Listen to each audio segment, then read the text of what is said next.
Good morning! Ngayon ay tatapusin na namin yung pagtatanim ng aming luya. Last batch na yon. So magandang magtanim din ngayon kasi nga kahit pa paano umulan ng kahit ano lang, hindi gaanong malakas umulan, at least man lang umulan. Maganda kasi nga hindi gaanong matigas yung lupa pag magtanim.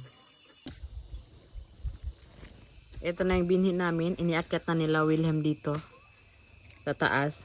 Ako naman yung taga lagay dun sa hukay.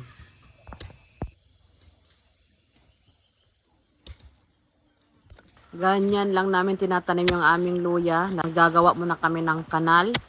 Ganyan. Tapos dyan sa may kanal, dyan namin ilalagay yung binhi ng luya.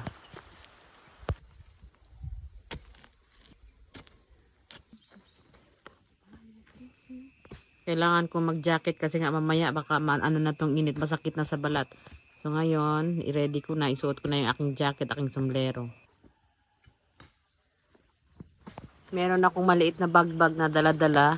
Dito ko muna nilalagay yung binhi.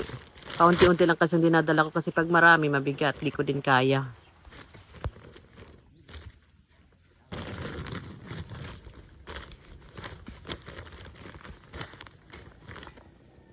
Ito may suyo na.